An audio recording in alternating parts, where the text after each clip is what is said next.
We're now recording, and I'd like to hand it off to our greeter this morning, Mary Beth Wilhite, Board of Directors member, to officially welcome everyone. Good morning, everyone. Can you see me, Tricia? I can't. Yeah. Yes. Okay. Yes, we can. I am Mary Beth Wilhite. I am your greeter for the day, so welcome. I am a recent board member, and I serve on the Cherish the Children's Committee. And most of my volunteer work has been with either the Children's in Schools or the adult daycare center. So I'm really, really excited to be part of this tour today and hear what Rachel has to say about the program that they offer. Welcome to everyone. Thank you for taking time out of your day to be here with us. Happy birthday to Chris Gabriel. And I think you're going to enjoy the tour. So thank you. And thank you. Okay, yeah, thank you, Mary Beth. I appreciate it. You know, with an organization with term limits, what we tell our volunteers that once a member of the Volunteers of America family, always a member of the family. So thank you for your service for many years and your continued commitment to the organization. Thank you. I just had the pleasure of celebrating my 32nd anniversary with Volunteers of America on August the 1st. And frankly, the overwhelming feeling I had about that was just gratitude. And it's gratitude for being a part of a special ministry of service, but also getting to work side by side with incredible coworkers, some of whom you'll meet today, the clients and consumers that we're able to serve, wonderful volunteers in a community that invest in our special work. So I want to express that gratitude and thanks again for what this community does and what you as individuals do. I think we have 32 participants. I see some faces, others it's just a phone number, but again, thank you for joining the tour. The purpose of our Hope Begins Here tours is to provide opportunities so that people can see the faces of people we serve and see our work firsthand. And prior to COVID-19, we offered these tours the first Wednesday of every month at our program sites. And although we can't meet in person, frankly, you're gonna get a feel for what we do. At this tour, we're featuring behavioral health services, but each and every month we will feature one of the program areas that is a part of our special work. And just very quickly, I want to put in perspective what you will see today, and that is to share just a bit of information. It's a reminder to many of us, but for some of you, it may be new information, and that is this organization has been around a long time. It was founded in 1896 by Maud and Ballington Booth, and when they were asked, what is it that the organization will do back in April or March of 1896, their response was, we'll go wherever we are needed and do whatever comes to hand. And we found our way to Shreveport in 1935. The very first program that we offered is frankly just down the street from where you will be today. And Rachel will walk you and invite you in to our behavioral health program on Texas Avenue. It was on just a couple of blocks to the west on Texas Avenue that the very first shelter for women and children, the very first program of Volunteers of America opened. This organization, when asked to describe it, one of our very best volunteers, former board member, we refer to him as our chaplain emeritus, and that's Dr. Don Webb. He described Volunteers of America as a church without walls, because the real ministry of this organization is not done in churches, frankly. It's done in places like our Visions of Hope program where you will see today. We, as I said, we opened in 1935. One of the things that attracted me to Volunteers of America is in the interview, my interview, I asked the group that was conducting the interview, what is it that you see Volunteers of America doing going forward? And they had a host of things that they wanted this organization to be a part of. And that attracted me. We like to say within Volunteers of America that if within 3 years we're doing exactly what we're doing now, we will have failed. And what that communicates is that we want to be a part of group organizations that look at the changing needs in the community and respond to them. Today, our 4 main areas of focus are children and families living in poverty, homeless veterans, senior citizens, and those with disabilities. And that's what we'll concentrate on today in our tour. We are a pretty large organization. We have a budget of nearly $17 million, and we have nearly 400 employees. But the important thing is not the size of our budget, the number of employees, it's what happens to the people who find their way to us. The majority of what we do is funded through government, but each year when the board of directors puts together and approves our annual budget, we identify what is the gap between what it costs us to do all of what we do for children and families, for homeless veterans, for people with disabilities, for senior adults, and providing housing for many of those in those populations.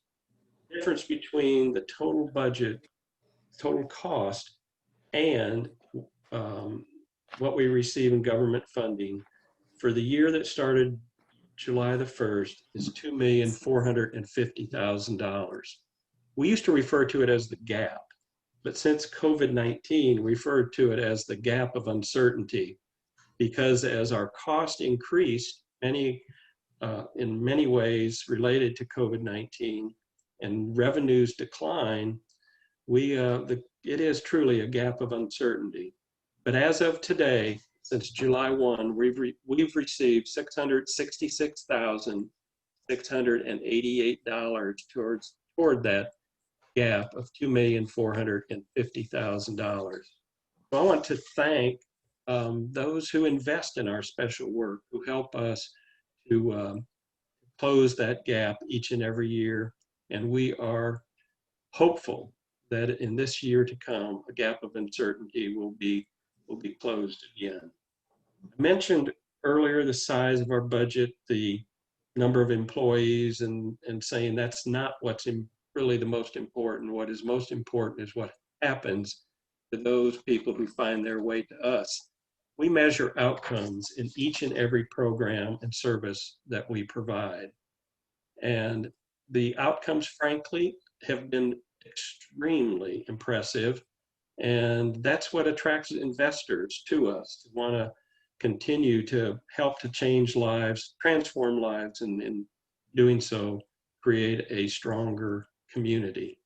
And in behavioral health, that which we're featuring today, last year, the year ending June the 30th, we served 111 adults and 815 children. And 90% of the 184 adults with chronic serious mental illness avoided hospitalization. And we've got so many stories of people who, prior to coming to us, spent years, frankly, hospitalized. And to have the kind of outcomes that we have with adults is extremely impressive. So enough of Chuck. I want to turn it over to Rachel Henderson. She manages our adult behavioral health services, and she's going to provide some information and welcome you. She's going to open the door of our Visions of Hope program and give you a tour. So thank you again for coming. And Rachel, turn it over to you. Good morning, everyone. My name is Rachel Henderson, and I am the Program Director of Adult Behavioral Health Services here at Volunteers of America, and I'm here today to give you a virtual tour of our Visions of Hope program. As Chuck said before, Visions of Hope has been around since the 60s.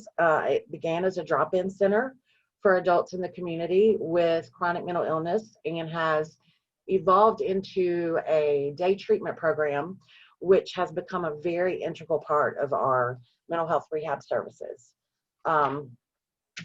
It was originally located at the State Office of Mental Health, and we are currently located at 850 Texas Avenue, where we have been since 2016.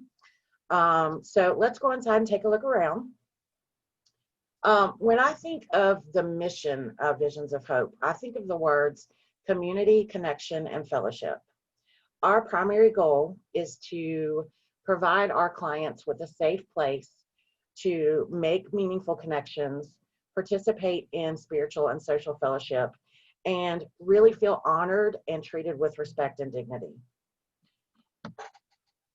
Trisha's going to show us. There we go. If you look on the left, you will see photos of some of our community members. And on the right is one of the many activities that they participate in when they're with us. This one involved them identifying ways in which they could live a healthier lifestyle. On this next slide, you'll see some of the places that our clients spend their time when they're with us. On the left is our outdoor area where they can spend time getting to know each other, engage in some positive social interactions. We have a game room with a pool table where they can participate in a little friendly competition. And on the right, we have the snack bar, which both our clients and our staff really enjoy, because who doesn't love snacks? This next slide illustrates one of the ways our clients can enjoy social and spiritual fellowship. We are extremely fortunate to have community volunteers such as Pastor John Henson, who generously donate their time and give our clients opportunities to engage in social as well as spiritual fellowship. This is a picture of some of our clients participating in the Highland Church Choir. And if you, before I introduce you to our client in the spotlight, if you'll look at the quote with me, I want to share this. I think this quote by Pastor John does an excellent job of illustrating what Visions of Hope means, not only to the clients, but also to the community of volunteers. Visions of Hope has been a great place for members of church for the Highlands to love and serve people in our city who are often overlooked and underserved. The amazing Volunteers of America staff make it easy for volunteers to participate in the programs like the weekly chapel and fun recreation and art activities, providing opportunities to build lasting relationships with the clients. I think that's a perfect description of what Visions of Hope means to so many people. Now I'd like to introduce you to our client in the spotlight. I'd like you to meet Marcus. Marcus has been in our Visions of Hope program since December of 2019, and he's here to share with you what Visions of Hope has meant for him.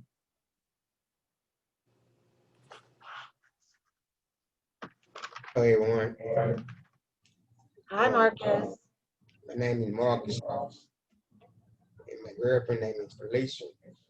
And I am 42 years old, and I have been staying at the McAdoo ever since 2014.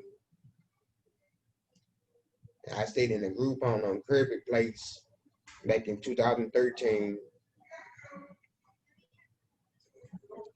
And life before I moved to the McAdoo was great. So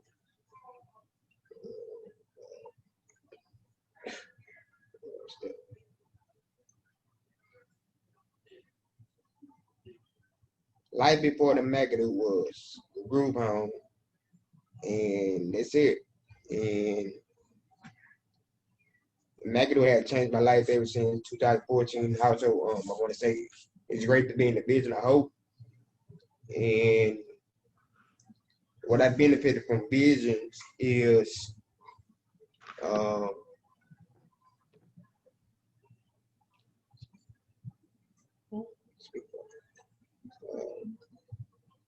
what I benefit from going to Vision was like going out on outings and love playing pool and everything. I love basketball also. And yes, I am looking forward to going back to Vision after they open back up. And that's it. So thank y'all. That's all I got to say. Thank you, Marcus. Yes, ma'am. Thank you, Felicia. Now, as you can imagine, COVID-19's had a pretty significant impact on the Visions of Hope program. We had to close our doors in March, and we've been anxiously awaiting the green light to resume services. However, our behavioral health team has continued to provide individual community-based services via telehealth and face-to-face when appropriate. As you can see here, we've been using the space at 850 Texas Avenue for our doctor days. We continue to provide med management and medication monitoring to our clients. They come in 2 or 3 Fridays a month. And when they come into the building, we do a COVID symptom questionnaire. We take their temperature. We provide them with a mask if they don't already have one.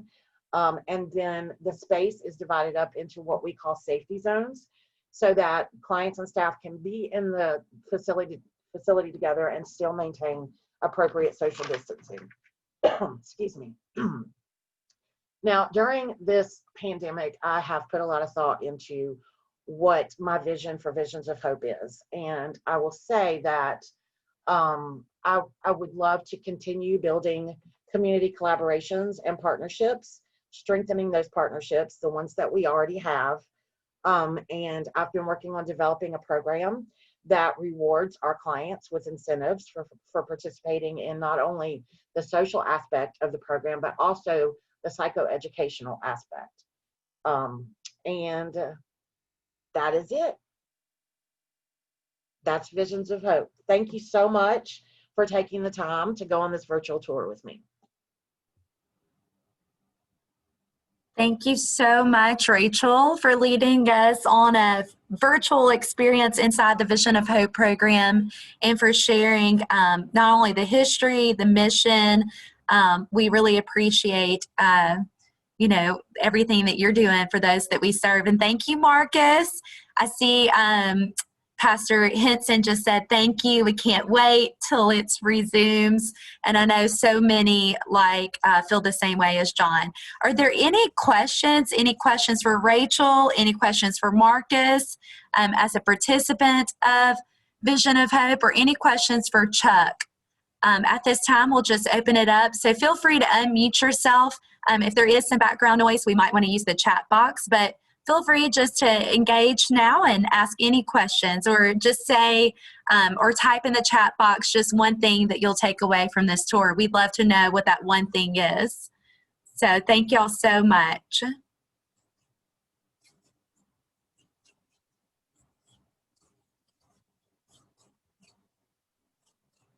A lot of great jobs, Rachel. Thank you. Yes, Thanks, we echo that. We echo that. We know that these tours, it's a little different to have an online unique experience, but we hope you've really enjoyed them. And we just want to say we have others coming up, so we hope that you'll join us again. We have one on October 7th. We'll be touring our CIS and Lighthouse services at Cresswell Elementary. On November 4th, we'll take a look inside our Ballington Center at South Point Place, which is our apartment complex for low-income seniors. And then in December, we'll be going to our downtown lighthouse, and we'll open the doors to our downtown lighthouse. And so you can see a lot of pictures and inside our facilities. Of course, we wish we could resume these in person, but until we can be together again, it's really great to be together and to see everyone in this way. And so we just want to say thank you. If there's no questions, you're free to go. We appreciate your time so much. And thank you again for joining our Hope Begins Here tour. Thank you, Tricia. And again, thank you, Marcus and Rachel. We truly appreciate you sharing your stories and sharing the information. Thank you for the opportunity. Thank y'all. Bye. Thanks, Mary Beth. You did a great job. Thank you, sweetie. Bye, guys. Bye. Bye, everyone. Have a great day. You too. Bye.